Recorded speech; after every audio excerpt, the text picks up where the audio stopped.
Blood drops fell like crimson pearls onto the pristine Montana snow, each one marking another second. Grace Eleanor Thompson had left to live. Hanging upside down from an ice-covered cliff edge, her prosthetic leg dangling uselessly above the abyss, she could hear the pregnant wolf howling desperately from the ledge 50 feet below.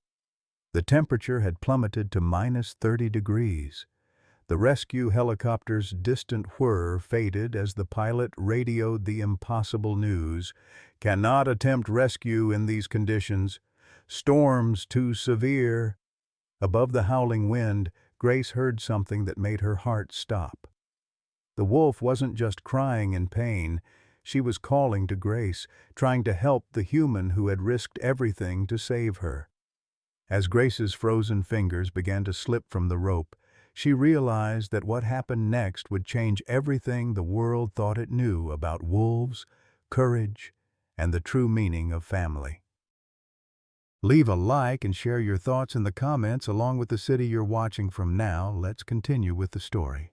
Grace Eleanor Thompson had learned early that life doesn't hand out second chances. You have to fight for them with bloodied knuckles and a heart full of stubborn hope.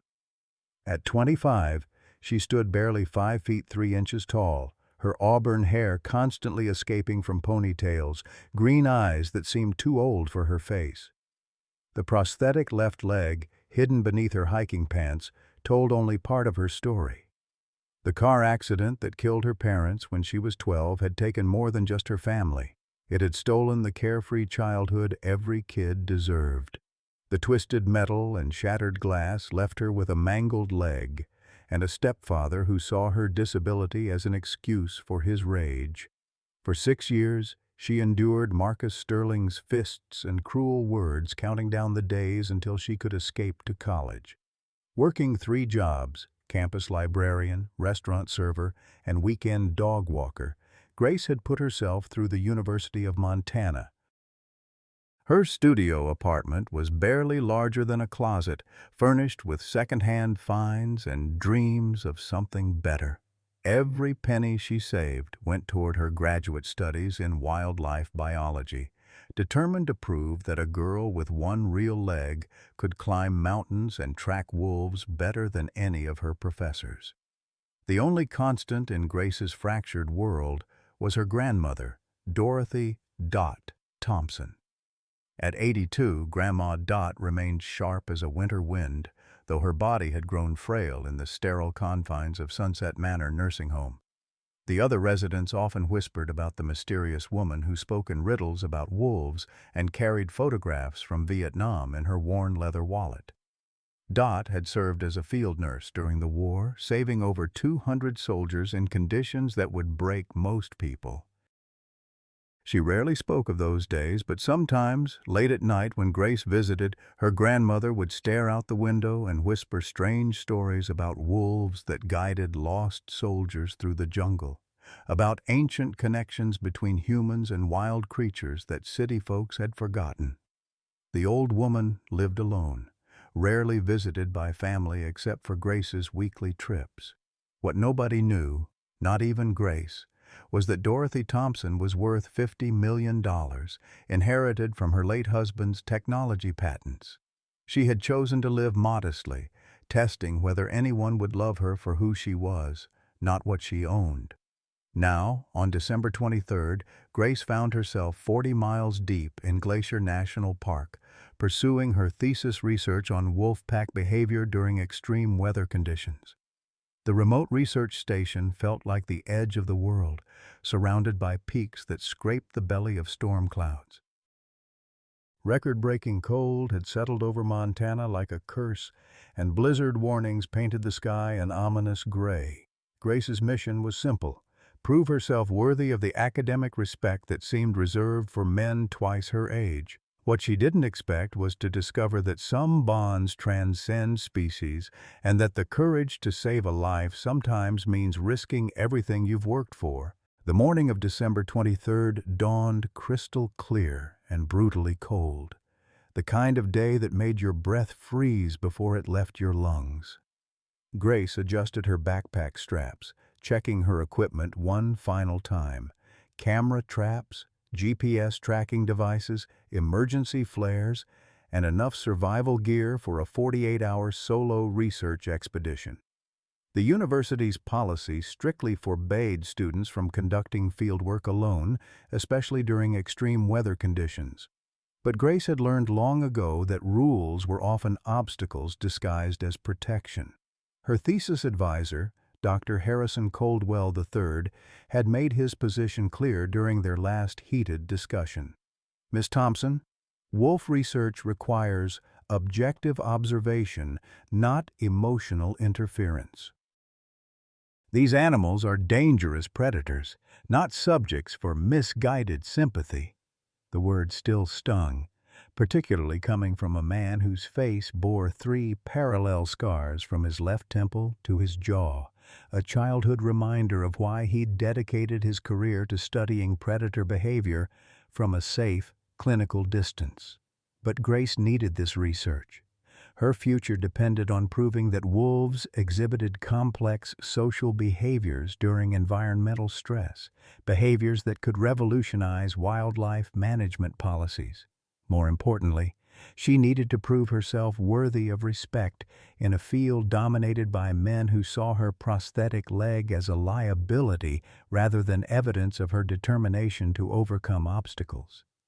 The snowshoes crunched rhythmically beneath her feet as she made her way deeper into the wilderness, following elk trails and ancient deer paths that wound through Douglas fir and lodgepole pine. Her breath created small clouds that dissipated quickly in the dry, bitter air. The forest seemed unnaturally quiet, as if every creature had sensed the approaching storm and sought shelter.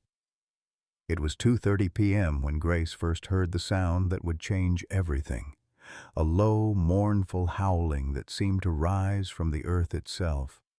Not the territorial call of a hunting pack, but something desperate and pain-filled that made her chest tighten with recognition. She had heard similar cries before, in the animal shelter where she had volunteered during college, the sound of a creature in distress. Following the haunting melody, Grace pushed through increasingly difficult terrain toward Devil's Canyon, a notorious section of the park where sheer rock faces dropped into shadowy depths.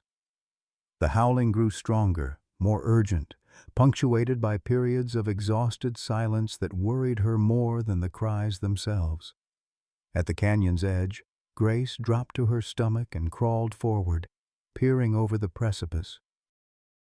50 feet below, on a narrow ledge barely wide enough for a human to stand, lay an enormous wolf. Even from this distance, Grace could see the animal's labored breathing, the way her silver-gray coat was matted with blood and dirt. The wolf's yellow eyes found Grace's, and in that moment something passed between them, a recognition of mutual desperation and determination to survive. Grace's training kicked in automatically. The wolf appeared to be female, possibly pregnant based on her swollen sides and the protective way she positioned herself on the ledge. Her left hind leg was clearly injured, probably from the fall that had trapped her in this precarious position. Without intervention, hypothermia would claim her within hours as the temperature continued to drop. The ethical dilemma hit Grace like a physical blow. University policy was crystal clear. Research meant observation only, never interference with natural processes. Wildlife biologists were trained to document life and death without intervention, to remain objective observers of nature's harsh realities. Helping this wolf could mean academic expulsion, the end of her career before it truly began. But as Grace stared into those intelligent amber eyes, she saw something that shattered her professional detachment. The wolf wasn't giving up. Despite her injuries, despite the impossible situation, she continued to fight for survival with a dignity that reminded Grace of her grandmother's stories about warriors who never surrendered. The decision crystallized with startling clarity. Grace began fashioning a rope system from her climbing gear, securing anchors to the most solid-looking pine trees. Her prosthetic leg would make the descent dangerous. She had limited sensation and stability on her left side, but she had learned years ago to work around her limitations rather than be defeated by them. As she prepared for the rappel, Grace noticed something that made her heart skip. Around the wolf's neck, barely visible beneath the thick winter coat, was the faded remnant of a collar. This wasn't a wild wolf. This was a research animal, possibly from one of the long-term studies conducted in neighboring Yellowstone. Pulling out her binoculars, Grace focused on a small, weathered tag attached to the collar. Even through the scratched plastic, she could make out partial lettering, GH07. Her breath caught as recognition dawned. This was Ghost, the legendary alpha female who had disappeared from the Yellowstone Wolf Project 2 years ago. Grace had read about Ghost in undergraduate courses, the wolf who had survived poacher attacks, led her pack through 3 harsh winters, and vanished without a trace during a research expedition. Now, looking down at the trapped animal, Grace understood that fate had placed both their lives at a crossroads where courage would be the only currency that mattered. Grace secured the climbing rope around her waist with practiced efficiency, though her hands trembled slightly. Whether from cold or anticipation, she couldn't tell. The prosthetic leg felt clumsy and unresponsive as she positioned herself at the cliff edge, but she had learned years ago to trust her equipment and compensate for what her body couldn't provide. Taking a deep breath of the razor-sharp air, she began her descent toward the trapped wolf 50 feet below. The ice-covered rock face proved treacherous. Loose stones scattered with each step, clattering into the canyon depths with sounds that seemed amplified in the thin mountain air. Grace's climbing experience had taught her to distribute weight carefully, but the prosthetic made every movement a calculated risk. Her left foot couldn't feel the subtle changes in rock texture that warned of unstable holds. Ghost watched the humans approach with wary intelligence, her amber eyes tracking every movement. As Grace descended closer, the wolf's initial fear gradually transformed into something resembling curiosity. Perhaps some ancestral memory recognized a creature willing to risk everything for another's survival. 15 feet from the ledge, Grace felt the temperature drop dramatically. Dark clouds had been building on the horizon all afternoon, but now they rushed overhead with alarming speed. The Weather Service had predicted the storm's arrival for late evening, a critical miscalculation that now put both human and wolf in mortal danger. "Easy, girl," Grace whispered as she reached the narrow ledge, her voice barely audible over the increasing wind. Ghost's ears twitched at the sound, and Grace could see the wolf's sides heaving with labored breathing.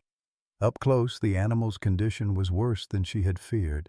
Blood matted the fur around Ghost's injured leg, and her eyes held the glassy look of an animal fighting shock and exhaustion. But it was Ghost's swollen abdomen that made Grace's heart race with new urgency. The wolf wasn't just injured, she was heavily pregnant and by all indications had begun the early stages of labor. Grace's veterinary training, limited though it was, told her that Ghost had maybe hours before the birth process became irreversible. The sound of approaching footsteps on the cliff above made Grace look up in alarm. Through the swirling snow, she could see a familiar figure in expensive outdoor gear descending toward them with far more skill than her own amateur climbing technique had demonstrated. "Grace Eleanor Thompson!" The voice carried authority and barely controlled fury. "What in God's name do you think you're doing?" Dr. Harrison Coldwell III reached the ledge with the ease of an experienced mountaineer, his scarred face twisted with anger and something that might have been fear. At 45, he remained physically imposing, despite years of academic life, his silver hair whipping in the wind as he secured his own climbing equipment. "Dr. Coldwell, I can explain." "Explain?" His voice rose above the howling wind. "You violated direct university policy, endangered your own life, and for what? To play veterinarian to a predator that would kill you without hesitation?" Grace positioned herself protectively between Coldwell and Ghost, who had begun to growl low in her throat at the appearance of this new human. "She's not a predator in distress, Dr. Coldwell. She's a mother trying to survive, and she's Ghost from the Yellowstone study. We have an obligation to follow research protocols," Coldwell snapped, his hand instinctively touching the 3 parallel scars that marked his left cheek. "These animals are not pets, Miss Thompson. They are dangerous wild creatures that belong in nature, not in some misguided rescue fantasy." The blizzard was intensifying rapidly, reducing visibility to mere yards. Grace could feel her core temperature beginning to drop as the wind cut through her winter gear, but Ghost's condition was deteriorating faster. The wolf's breathing had become shallow and rapid, and Grace could see rhythmic contractions beginning to ripple through her abdomen. "Dr. Coldwell, she's going into active labor. If we don't help her, both she and her pups will die." "That is nature's way," Coldwell replied coldly. "Our job is to observe and document, not interfere. You will abandon this animal immediately and return to base camp, or I will personally ensure that your academic career ends today." Grace felt the familiar sensation of being backed into a corner, the same helpless anger she had experienced during years of her stepfather's abuse. But she was no longer a frightened child who had to endure whatever life decided to inflict. She was a grown woman who had fought for every opportunity, who had earned her place in this wilderness through determination and sacrifice. "No," she said quietly, then louder. "No, I won't leave her." Coldwell's face darkened. "Miss Thompson, I am ordering you." His words were interrupted by Ghost's sudden, sharp whimper. Grace dropped to her knees beside the wolf, her veterinary training taking over as she assessed the situation. Ghost's water had broken, and the first contractions were beginning in earnest. The wolf looked at Grace with eyes that seemed to plead for understanding, for help from the one creature brave enough to risk everything for her survival. "She's having the baby now," Grace said, her voice steady despite the chaos around them. "I can't leave her like this." Coldwell stared at the scene before him, a disabled young woman kneeling in a blizzard beside a laboring wolf, willing to sacrifice her future for an animal she had never met before today. Something in his expression shifted, though whether toward admiration or disgust was impossible to tell in the swirling snow. Ghost's first contraction brought a tiny, dark form into the world. Grace instinctively cleared the pup's airway and rubbed it with her gloves until it began to breathe. The mother wolf watched this intervention with apparent acceptance, even gratitude. As the storm raged around them and the temperature plummeted toward deadly levels, Grace realized that this moment, balanced on a cliff ledge between life and death, between academic success and moral conviction, would define not just her career, but the kind of person she chose to become. The first pup's weak cry rose above the wind, a sound of hope in the gathering darkness. The first pup's arrival brought a moment of fragile hope, but Grace knew their ordeal was far from over. The tiny wolf, no bigger than a kitten, mewed weakly as Ghost instinctively began cleaning her newborn.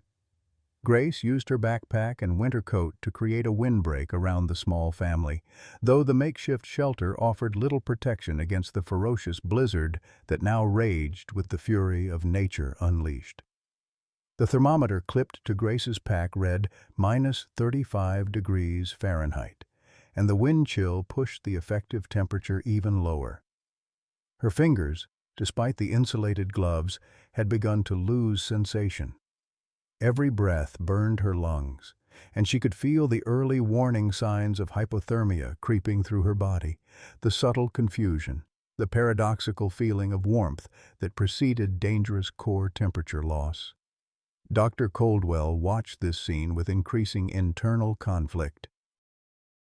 The young woman before him displayed the kind of raw courage he had spent 20 years trying to avoid, the willingness to put another's life before personal safety that had been beaten out of him by his childhood trauma.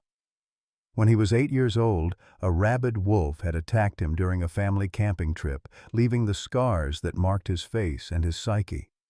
That experience had shaped his entire career, driving him to study predators from the safety of academic distance. But watching Grace risk everything for a suffering animal challenged every defensive wall he had built. Her actions weren't reckless. They were calculated, informed by genuine knowledge and compassion. She moved with the confidence of someone who understood both wolf behavior and emergency medical procedures despite having no formal veterinary training. "Grace?" Coldwell said, his voice softer now, almost lost in the howling wind. "We need to establish radio contact." The storm wasn't supposed to hit for another 6 hours. Grace looked up from where she was monitoring Ghost's vital signs. The wolf's breathing remained labored, and Grace could see signs that another pup was coming. "The radio's in my pack," she replied, her words slightly slurred from cold. But the weather service said. Static erupted from the emergency radio as Coldwell tried to raise the research station. The blizzard was interfering with all electronic communications, creating a wall of white noise that isolated them from the outside world. Their GPS devices flickered uselessly, unable to maintain satellite contact through the storm's electromagnetic interference. Hours passed in a suspended state of survival. Grace rationed their limited supplies: 2 energy bars, a thermos of lukewarm coffee, and emergency heat packs that provided precious minutes of warmth. Ghost remained alert but weakening, her body working to bring new life into a world that seemed determined to claim it immediately. It was near midnight when they heard the impossible sound of an approaching vehicle. Through the swirling snow, headlights cut through the darkness like angels' halos. The engine sound was wrong, though, not the heavy rumble of a rescue truck, but the higher pitch of an older sedan struggling through deep snow. The figure that emerged from the driver's seat made Grace's heart stop. Grandma Dot, at 82 years old, stood in the blizzard wearing a Vietnam War-era military parka and carrying a medical bag that looked older than Grace herself. "Dorothy?" Coldwell stared in disbelief. "How did you—" "There's no road access to this location." Dot's eyes, sharp and clear despite her age, assessed the situation with the practiced efficiency of a combat nurse. "Honey, I've been finding lost soldiers in worse conditions than this since before you were born," she said to Grace, then turned to Ghost with an expression of recognition that seemed impossible. The old woman approached the wolf without fear, making soft clicking sounds with her tongue that caused Ghost's ears to prick up.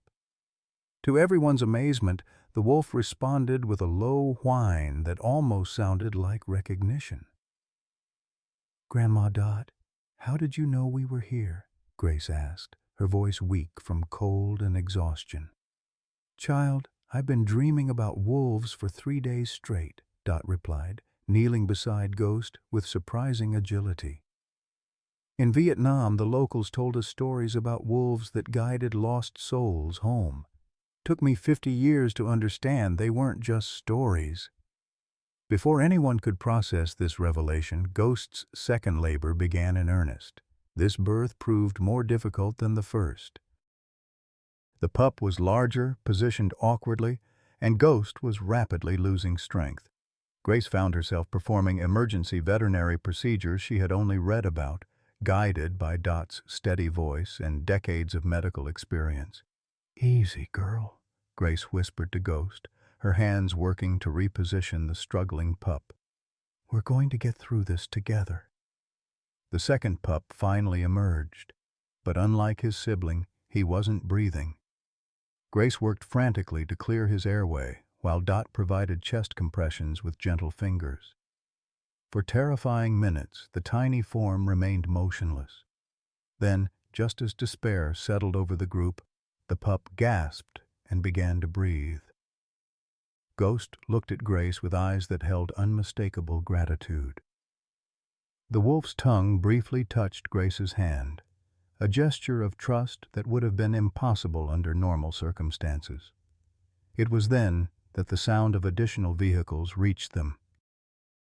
Through the storm came the rumble of heavy engines and the crackle of official radios. Mayor Robert Sterling emerged from a large SUV, followed by several men Grace didn't recognize. Sterling was a man who commanded attention, tall, silver-haired, and expensively dressed even in the wilderness. His political smile never quite reached his eyes, and Grace noticed how he surveyed the scene with the calculation of someone evaluating property rather than witnessing a rescue. "Dr. Coldwell," Sterling called out, "I'm glad we found you safe. When we heard about this unauthorized research expedition, we were naturally concerned about liability issues." Behind Sterling, Grace caught sight of camera equipment. Someone was filming this encounter, though she couldn't understand why a local politician would need to document a rescue operation. "Mr. Mayor," Coldwell replied carefully, "as you can see, we have the situation under control." Sterling's eyes fixed on Ghost and her newborn pups. "I can see that this wolf has been interfered with, contrary to all federal wildlife regulations. Dr. Coldwell, surely you understand the legal implications of this young woman's actions." Grace felt a chill that had nothing to do with the weather. Sterling's tone suggested this encounter wasn't accidental. He had come here with a specific agenda. "The wolf was dying," Grace said, struggling to her feet despite her prosthetic legs' reduced function in the cold. "She was in labor and trapped. I couldn't just watch her die." "Miss Thompson," Sterling smiled coldly, "what you've done is commendable on a personal level, but it violates numerous environmental protection laws. These wolves are a protected species precisely because they should remain wild and undisturbed." Dot stepped forward, her small frame somehow commanding in the swirling snow. "Robert Sterling, you've been trying to get these wolves declared a public menace for 2 years so you can open this land to your mining friends. Don't pretend this is about wildlife protection." The mayor's composure slipped slightly. "Mrs. Thompson, I don't think you understand the complexities of environmental management. I understand that you've been poisoning wolf territories and bribing state officials," Dot replied calmly. "What I don't understand is how you found out about Grace's research expedition." The implications of that question hung in the cold air like another storm front. Someone had informed Sterling about Grace's unauthorized trip. Someone had wanted her to be caught in this compromising situation. During this tense exchange, Ghost's pack began to arrive. First 1, then 2, then 6 wolves emerged from the tree line, surrounding the humans in a loose circle. They made no aggressive moves, but their presence was unmistakable, a protective formation around their alpha and her newborns. Grace realized she was witnessing something extraordinary. The wolves weren't threatening the humans. They were sharing their body heat, creating a living windbreak that helped everyone survive the brutal cold. The ancient partnership between wolves and humans, the same connection her grandmother had spoken of, was manifesting before their eyes. But Sterling saw opportunity in the wolves' arrival. "Ladies and gentlemen," he announced to his camera crew, "you're witnessing exactly why these predators pose a clear and present danger to human safety. This young woman's reckless intervention has created a situation where multiple wolves are now habituated to human contact." Grace felt the weight of unintended consequences. Her decision to save Ghost had indeed changed the wolves' relationship with humans. But as she looked into Ghost's intelligent eyes, she saw something Sterling couldn't understand. Not dangerous habituation, but a conscious choice by wild animals to extend trust and protection to creatures who had shown them kindness. The storm showed no signs of abating, and Grace knew they were all running out of time. Hypothermia was claiming her strength minute by minute. Ghost needed proper veterinary care, and the newborn pups required warmth and nutrition their mother might not be able to provide in her weakened state. Most troubling of all was the growing realization that Sterling's presence here was no coincidence. Someone had set her up, turning her rescue mission into a political weapon that could be used to justify the very wolf elimination program she had dedicated her life to preventing.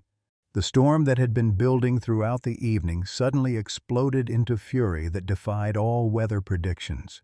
What meteorologists would later describe as the worst blizzard to hit Montana in 50 years descended upon them with the wrath of an angry god. The temperature plummeted to -45 degrees Fahrenheit, while hurricane-force winds turned snowflakes into razor-sharp projectiles that cut through even the best winter gear. Grace felt her core temperature dropping to dangerous levels. Her speech had become slurred, her movements sluggish, and worst of all, she was beginning to feel warm, the paradoxical sensation that marked the final stages of hypothermia. Her prosthetic leg had become completely unresponsive in the extreme cold, making movement nearly impossible. Ghost lay weakening beside her newborns, blood seeping from internal injuries sustained during the difficult births. The wolf's breathing had become shallow and rapid, her body temperature dropping as she used the last of her energy to keep the tiny pups warm against her belly. Without immediate veterinary intervention, Grace knew the mother wouldn't survive the night. The two pups, barely hours old, struggled against cold that would kill them within minutes if separated from their mother's warmth. Their weak, mewing cries were almost lost in the howling wind, desperate sounds that tore at Grace's heart even as her own consciousness began to fade. Dr. Coldwell faced the defining moment of his career and his life. Every instinct screamed at him to save himself, to climb back up the cliff face and seek shelter at the research station. His wolf phobia, born from childhood trauma, made every fiber of his being recoil from the pack that now surrounded them. But watching Grace sacrifice everything for these animals had awakened something in him that 20 years of academic detachment couldn't suppress. "Take my jacket," Coldwell said suddenly, struggling out of his expensive winter parka, "and the heat packs from my emergency kit." Grace looked at him through eyes glazed with hypothermia. "Doctor, Coldwell, you'll freeze." "Someone needs to make the right choice for once," he interrupted, wrapping his jacket around Grace and the wolf pups. "I've spent my entire career running from what happened to me as a child. I won't let that fear kill you too." The physical stress of the extreme cold, combined with the emotional breakthrough of confronting his deepest fears, triggered something catastrophic in Coldwell's system. His face went ashen, his left hand clutched at his chest, and he collapsed onto the icy ledge. Grace recognized the signs immediately. Massive heart attack, probably brought on by the combination of stress, cold, and exertion. Now Grace faced an impossible choice: save herself and the wolves, or try to help the man who had come to stop her rescue attempt. Her medical training told her that Coldwell needed immediate CPR and emergency transport to have any chance of survival. But moving away from Ghost and her pups would likely mean their deaths from exposure. The decision was made for her when Ghost's pack completed their protective circle around the humans. 6 wolves, led by a massive male Grace assumed was Ghost's mate, formed a living windbreak that shared their body heat with the struggling group. The wolves pressed close without aggression, their thick winter coats creating pockets of slightly warmer air that might mean the difference between life and death. Grace had never witnessed anything like it. Natural enemies cooperating for mutual survival, barriers between species dissolved by the simple imperative to preserve life. She began chest compressions on Coldwell while Ghost's mate somehow seemed to understand the urgency, positioning himself to shield both humans from the worst of the wind. It was during this desperate attempt to save Coldwell's life that Mayor Sterling made his move. Grace looked up to see him standing over them. His political mask finally slipped to reveal something much darker underneath. "You know, Grace," Sterling said, his voice carrying easily over the wind, "I never expected to find you here, but this works out even better than I planned." There was something familiar about his voice, something that triggered memories Grace had spent years trying to suppress. As Sterling pulled back his hood, revealing graying hair and cold eyes she had hoped never to see again, the truth hit her like a physical blow. "Marcus," she whispered, using the name she had called him during 6 years of childhood hell. "Marcus Sterling." Her stepfather smiled with the same cruel satisfaction she remembered from her teenage years. "Hello, Gracie. Still trying to save things that can't be saved, I see." The man she had known as Marcus Thompson had apparently reinvented himself as Robert Sterling, small-town mayor and environmental advocate. The realization explained everything: how he had known about her research location, why he had arrived with cameras ready to document her violation of wildlife protection laws. "You've been planning this," Grace said, understanding flooding through her hypothermia-clouded mind. "The mining permits, the wolf elimination program, you knew I'd try to stop it." Sterling pulled out a satellite phone, the only communication device that could function in the storm's electromagnetic interference. But instead of calling for rescue, he powered it down and slipped it back into his coat. "I've spent 2 years setting this up," he said conversationally. "Buying land rights, bribing state officials, poisoning wolf territories to make them appear aggressive. All I needed was one incident to justify eliminating the entire population. One dead graduate student killed by the very wolves she was trying to protect." Grace felt a rage that burned through her hypothermia-induced lethargy. "You're going to let us all die. Dr. Coldwell, the wolves, everyone." "Tragic accident," Sterling shrugged. "Reckless student violates safety protocols, gets attacked by wolves, respected professor dies trying to save her. The story practically writes itself." Sterling began walking away, but he had underestimated both the wolves' intelligence and their protective instincts. Ghost, despite her weakened condition, recognized the threat Sterling posed to the human who had risked everything to save her. The alpha female struggled to her feet, placing herself between Sterling and Grace. Sterling's composure cracked. "Get that thing away from me." He grabbed an ice axe from his equipment and swung it at Ghost, but the wolf's mate intercepted the blow. The massive male wolf knocked Sterling backward, sending him sliding toward the edge of the narrow ledge. Sterling scrambled for purchase on the ice-covered rock, his expensive boots finding no traction on the slick surface. For a moment, Sterling hung suspended over the abyss, his fingers clawing at the ice. Grace, despite everything he had done to her, felt the instinctive urge to help. She started toward him, but Ghost's mate blocked her path with his body. The wolf looked directly into Grace's eyes, and she saw something that chilled her more than the Arctic wind: intelligence, judgment, and a decision made. These wolves understood the difference between those who protected life and those who destroyed it. Sterling's grip failed. His scream echoed through the canyon as he fell into the darkness below, swallowed by the storm and the night. Grace felt no satisfaction in his death, only the hollow realization that sometimes nature's justice was harsher and more final than human courts could ever be. Coldwell stirred, his eyes opening with the confused awareness of someone returning from the edge of death. "Grace, what happened?" "You saved us," Grace replied, resuming chest compressions to keep his circulation stable. "And you overcame 20 years of fear to do it." Looking around at the circle of wolves maintaining their protective formation, Coldwell experienced something he had never expected: not fear, but profound gratitude. "They're not monsters," he whispered. "They're just trying to survive like all of us." The professor reached into his emergency kit with shaking hands, pulling out a high-powered emergency beacon. "I should have used this hours ago," he admitted. Pride and protocol seemed more important than lives.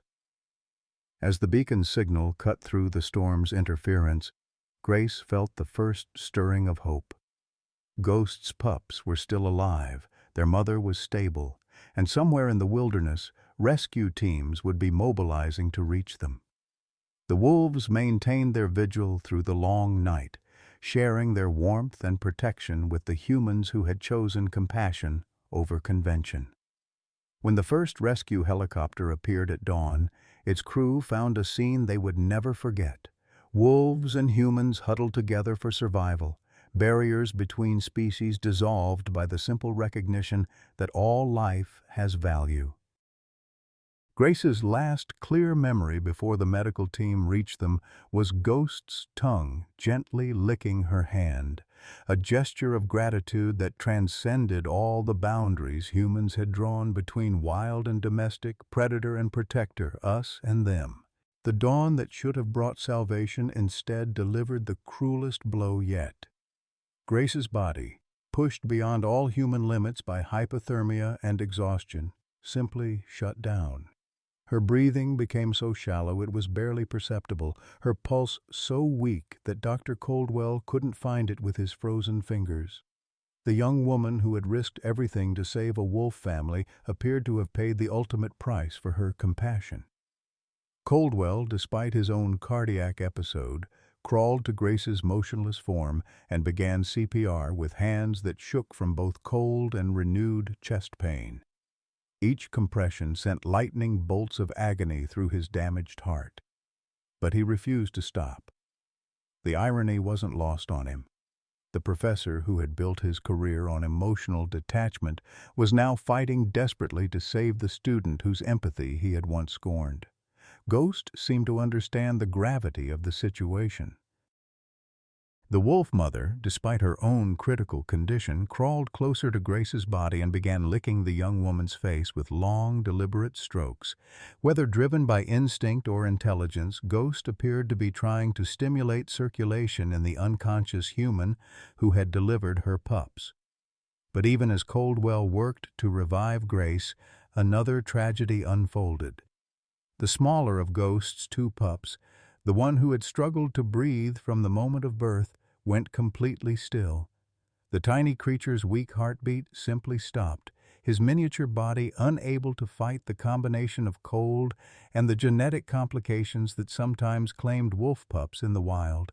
Ghost's grief was immediate and devastating. The mother wolf nosed her dead pup with desperate gentleness, whimpering in a way that sounded heartbreakingly human. She understood loss in the same visceral way any mother would, and her mourning cries echoed through the canyon with such raw anguish that even Coldwell found tears freezing on his cheeks. The emergency radio crackled with static, offering tantalizing fragments of rescue communications before dissolving back into white noise. Helicopter inbound, coordinates, weather lifting. But every attempt to respond met with electronic silence.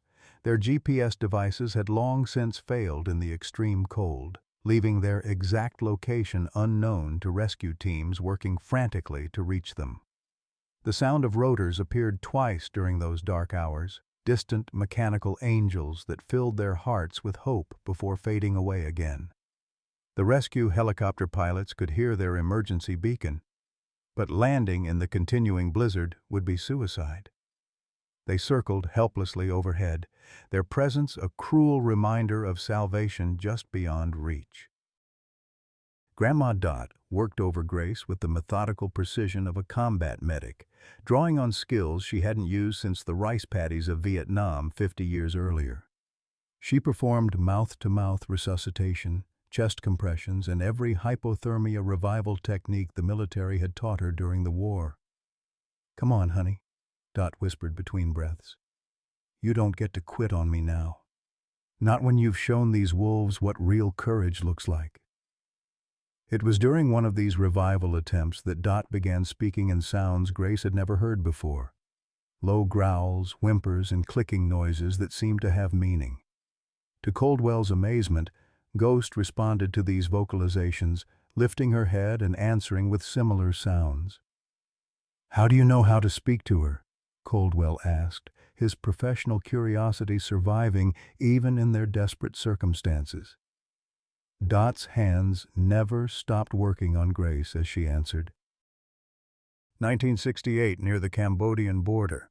My unit got separated during a Viet Cong ambush. I spent 6 weeks with a pack of wolves. Asian wolves, different from these, but pack behavior is pack behavior. They kept me alive when I should have died. The revelation struck Coldwell like a physical blow. That's impossible. Wolves were extinct in Vietnam by, not extinct, Dot corrected. Hidden. The locals knew where to find them, knew the old agreements between humans and wolves that went back thousands of years. I learned things in that jungle that weren't in any textbook you ever read. As if to prove her point, Dot made a specific series of sounds that caused Ghost's surviving pup to crawl closer to his mother and begin nursing more vigorously. Even in their desperate situation, she was somehow facilitating the bonding that would keep the remaining pup alive. This wolf, Dot continued, she's got the bloodline. I can see it in her eyes, smell it on her fur. Her great-grandmother's pack saved my life in Vietnam. Now her granddaughter saves yours.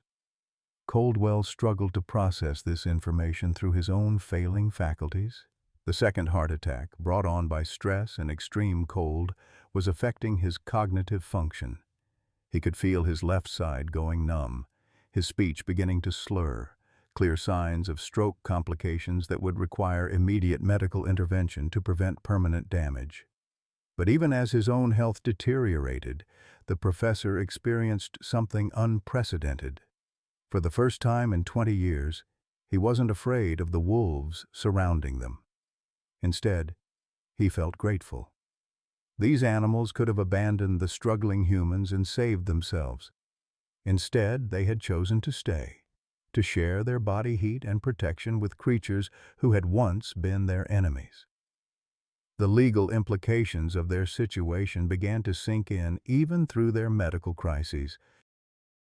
Grace's unauthorized intervention with protected wildlife would bring federal charges. The university would face massive liability issues.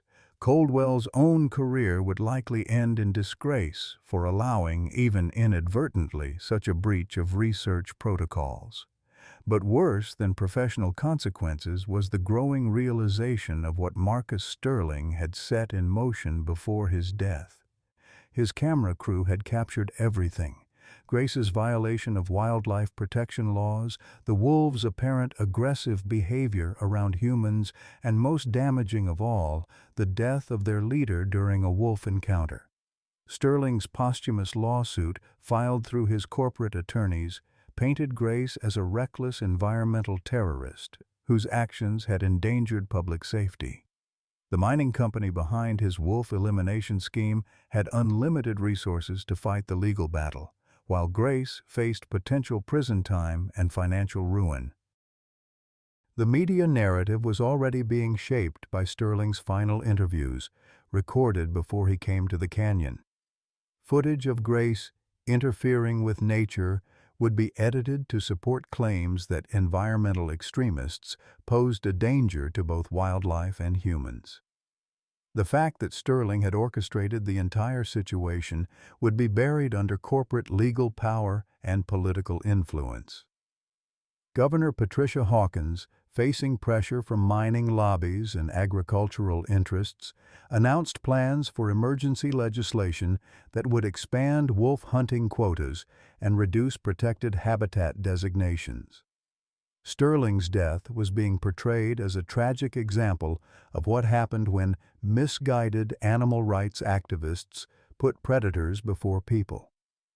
As dawnlight revealed the true scope of their losses, the gravity of what they faced became clear. Grace required immediate amputation of 2 fingers and possibly her foot from severe frostbite. Coldwell's stroke had left him partially paralyzed. His brilliant academic career likely ended. Ghost's birth complications had developed into a life-threatening infection that might claim both mother and her remaining pup. Most heartbreaking was the sight of Ghost holding vigil over her dead offspring, refusing to leave the tiny body despite her own desperate need for warmth and veterinary care. Her maternal grief was so profound that even the approaching rescue helicopter couldn't persuade her to move.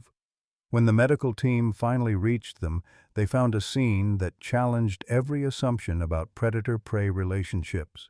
Grace lay unconscious in a circle of wolves who growled warnings at the approaching humans, protecting her even in her comatose state. Coldwell, despite his stroke, was using his body to shield Ghost and her surviving pup from the helicopter's rotor wash. The rescue became a careful negotiation between humans and wolves, mediated by Dot's mysterious ability to communicate with the pack. Only when Ghost seemed to understand that the medical team was there to help did the wolves allow the humans to evacuate their patients. As Grace was loaded into the helicopter, Ghost made a sound that would haunt everyone who heard it. A howl of such pure gratitude and loss combined that it seemed to contain all the joy and sorrow of the natural world. It was the sound of a mother saying goodbye to the human who had risked everything to save her family, not knowing if they would ever meet again.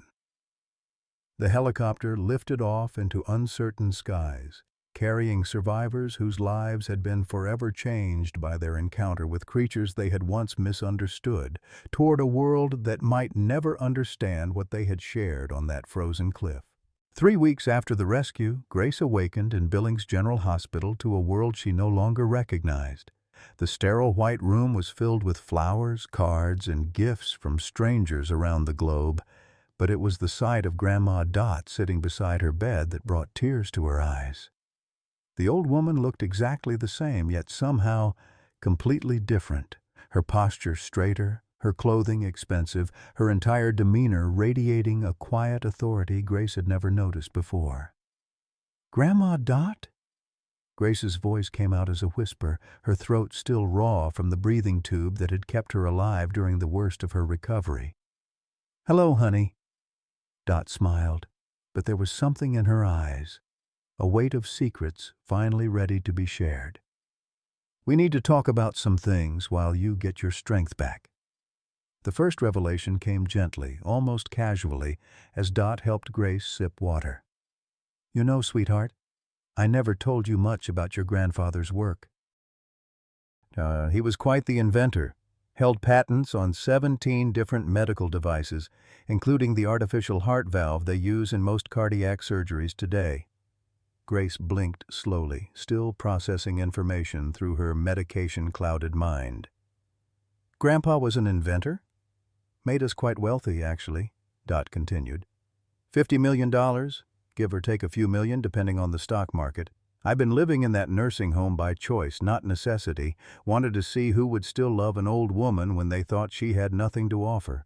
The implications took several minutes to sink in. "You're rich. Why didn't you ever—" "Because I needed to know your heart, child, and you passed the test with flying colors. Every week for 5 years, you visited a cranky old lady in a nursing home, brought her flowers you couldn't afford, listened to stories about a war you weren't alive to see. That kind of loyalty can't be bought." Dr. Sarah Matthews, the geneticist who had been studying Grace's blood work, entered the room carrying a thick folder of test results. "Miss Thompson, I hope you're feeling up for some remarkable news. Your survival in those extreme conditions wasn't just luck, it was biology." Grace struggled to focus as Dr. Matthews explained the extraordinary findings. Her blood contained unusually high levels of certain proteins that enhanced cold tolerance and tissue repair. More fascinating still, these genetic markers appeared to be linked to ancient human populations that had lived alongside wolf packs for thousands of years.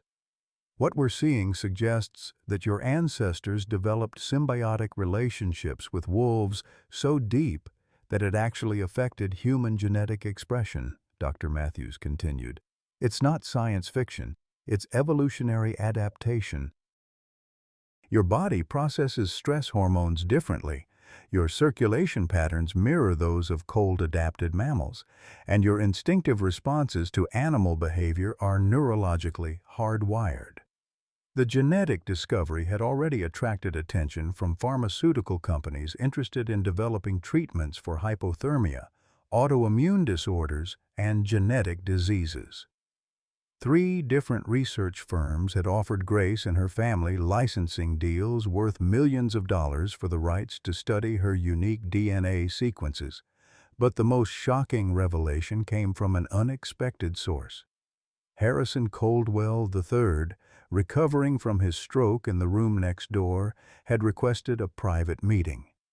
When he was wheeled in, his left side still partially paralyzed but his mind sharp as ever, he carried a manila envelope that he placed carefully in Grace's lap.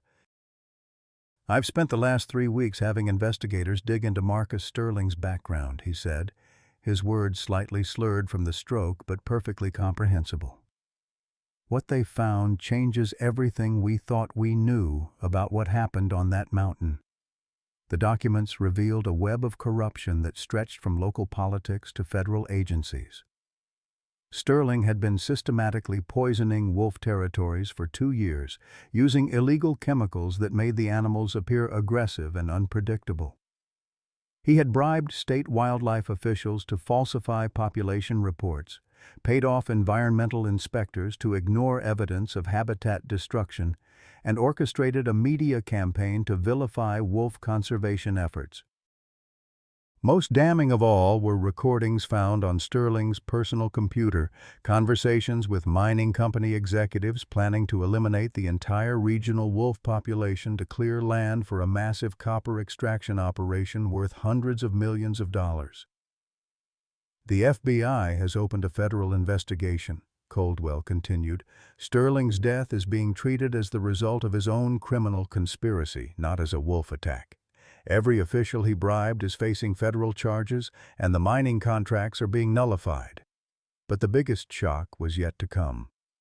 Among Sterling's personal papers, investigators had found birth certificates, adoption records, and DNA test results that revealed a truth Grace had never suspected. "Grace," Coldwell said gently, "Marcus Sterling wasn't just your stepfather. He was my biological father, too. We're half-siblings." The revelation hit Grace like a physical blow. The man who had tormented her childhood and the professor who had initially opposed her rescue efforts shared the same father, the same abusive man who had shaped both their lives in profoundly different ways. "I never knew," Coldwell whispered. "He abandoned my mother before I was born, never even knew I existed. When I saw his death certificate, saw his real name was Marcus Thompson, I had to know the truth." Grace reached out with her unbandaged hand and took her half-brother's trembling fingers. "We survived him," she said simply. "Both of us, in our own ways." The media attention surrounding their story had evolved from local interest to global phenomenon. The hashtag #WolfGirl had generated over 10 million social media posts, with celebrities, politicians, and ordinary people sharing stories of animal rescue and environmental conservation. Netflix had offered $2 million for documentary rights, while publishers competed with advance payments exceeding $500,000 for Grace's memoir. But the most meaningful recognition came from an unexpected source. The Vietnam Veterans Association had reached out to Grandma Dot, having verified her service records and the extraordinary circumstances of her survival with a wolf pack in 1968. They were nominating her for a Medal of Honor that had been too classified to award 50 years earlier. "Turns out I wasn't the only one," Dot explained. "There were 7 other soldiers during the Vietnam War who survived by forming relationships with local wolf populations. The military kept it quiet because it didn't fit their narrative about jungle warfare, but now they're finally ready to acknowledge what really happened." The legal battles were resolving in Grace's favor as well. With Sterling's corruption exposed and his co-conspirators facing federal charges, the lawsuit against Grace was dismissed. More than that, she was being hailed as a whistleblower who had accidentally exposed one of the largest environmental crimes in Montana's history. Governor Patricia Hawkins, facing federal investigation herself for her ties to the mining lobby, had reversed her position on wolf protection. Emergency legislation now expanded protected habitats and created stricter penalties for wildlife harassment. The Montana Wolf Protection Act, nicknamed Grace's Law by environmental groups, became a model for similar legislation in 12 other states. But perhaps the most extraordinary development involved Ghost herself.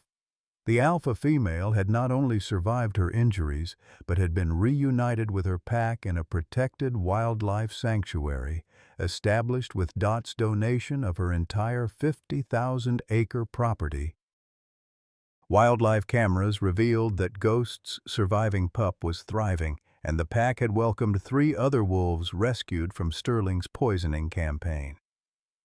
Dr. Coldwell, despite his stroke-related disabilities, had been offered a position as director of the new Montana Institute for Human-Wildlife Relations, funded by Dot's inheritance and pharmaceutical licensing fees from Grace's genetic research. His first official act was to establish ethical guidelines for wildlife research that balanced scientific observation with compassionate intervention when animals faced human-caused crises. As Grace prepared for discharge from the hospital, she realized that every aspect of her life had been transformed by those 3 days on the mountain. She was financially secure, academically celebrated, and part of a family she had never known existed. But most importantly, she had discovered that courage wasn't the absence of fear. It was the decision to act with compassion, despite that fear. The last visitor before her discharge was unexpected but deeply meaningful. A representative from the Blackfoot Nation, the indigenous people who had originally inhabited the region where Grace had rescued Ghost, brought a traditional blessing and a name she would carry for the rest of her life. She who speaks with wolves, honoring the ancient bond between humans and wild creatures that Grace had helped restore to the world. Christmas Eve, 3 years later, found Grace Thompson standing on the wraparound porch of the mountain ranch that had become home in ways she never imagined possible. The property that Grandma Dot had purchased decades earlier sprawled across 50,000 acres of Montana wilderness, now transformed into the Thompson Wildlife Research Institute and Sanctuary. Inside the main house, warmth and laughter filled rooms that had once echoed with the loneliness of an old woman eating dinner alone.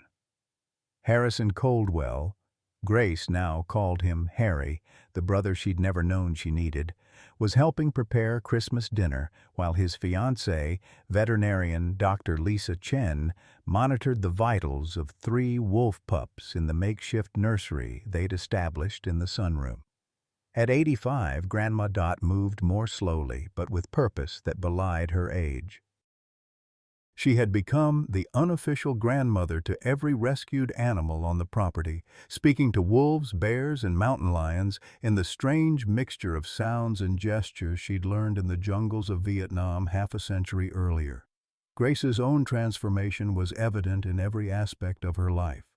The advanced prosthetic leg, funded by pharmaceutical licensing fees from her genetic research, allowed her to hike mountain trails she'd only dreamed of climbing. Her PhD thesis on symbiotic relationships between humans and apex predators had revolutionized wildlife biology, earning her tenure at the University of Montana at just 28 years old. The $5 million federal grant for wolf conservation had established research protocols now used in 15 states. Her TED Talk on What Wolves Taught Me About Family had been viewed over 20 million times, inspiring a generation of young scientists to approach wildlife research with both scientific rigor and compassionate intervention when necessary. But it was the personal healing that meant the most. Through therapy and the unwavering support of her newly discovered family, Grace had overcome the trauma of her childhood. She could now speak to audiences of thousands without the social anxiety that had once paralyzed her. The nightmares about Marcus Sterling had faded, replaced by dreams of running through snow-covered forests alongside creatures who understood that survival often meant choosing to trust across species lines. The economic impact on the local community had exceeded everyone's expectations. Wolf tourism brought over $10 million annually to the region, creating 200 new jobs in guiding, hospitality, and environmental education. The gift shop at the Thompson Institute sold everything from wolf-themed calendars to Grace's best-selling memoir, Saved by Wolves, a story of courage and connection. Through the living room window, Grace could see the real miracle of their shared journey. Ghost, now a healthy 7-year-old alpha, was playing in the snow with her 3 surviving offspring and 2 adopted pups from other rescued packs. The wolf population in the protected territory had grown from 6 to 50 animals, with genetic diversity ensured by careful introduction of wolves from other regions. Harry emerged from the kitchen, his left side still bearing the effects of his stroke, but his spirit fully recovered. "Dinner's ready," he announced, then paused to watch the wolves through the window. "You know, I spent 20 years afraid of creatures that turned out to be the most loyal friends I could ask for." As if summoned by his words, Ghost appeared at the edge of the yard, her amber eyes meeting Grace's through the glass. The wolf touched her nose to the window in a gesture that had become their daily ritual, a moment of recognition between 2 mothers who had saved each other's families. Grandma Dot called everyone to the dinner table, where 3 generations of humans and a dozen rescued animals would share Christmas Eve in the way that had become their tradition. Before they began eating, Dot raised her glass of apple cider for the toast she gave every holiday. "Sometimes the best family isn't the one you're born into," she said, her voice carrying the wisdom of 85 years and countless acts of survival and love. "It's the one that shows up in the storm, stays through the night, and chooses to build something beautiful from what others might call impossible." Outside, Ghost's pack howled a song that sounded remarkably like gratitude, their voices rising into the Montana sky to celebrate the miracle of trust between species, the healing power of love, and the truth that courage shared makes everyone stronger. Grace's story reminds us that it's never too late to discover the family we were truly meant to have. Sometimes our greatest blessings come disguised as impossible challenges, and the love that matters most isn't determined by bloodlines, but by who chooses to stay when the storms of life hit hardest. Grandma Dot's wisdom echoes through every heart that has ever wondered if their best days were behind them, that courage shared makes everyone stronger, that experience has immeasurable value, and that the connections we forge through compassion can heal wounds we thought would never stop bleeding. In a world that often makes us feel invisible or forgotten, Grace and Ghost teach us that being seen, truly seen, by even one other soul can transform everything. Their bond across species barriers shows us that understanding transcends words, that loyalty runs deeper than convenience, and that sometimes saving someone else is exactly what we need to save ourselves. The Thompson family's Christmas table, filled with rescued souls of all kinds, represents the beautiful truth that home isn't a place. It's the people who refuse to let you face your battles alone. What unexpected blessing has disguised itself as a challenge in your life? When have you discovered that helping someone else helped heal your own heart? Share your story below. We'd love to hear how you found family in unexpected places.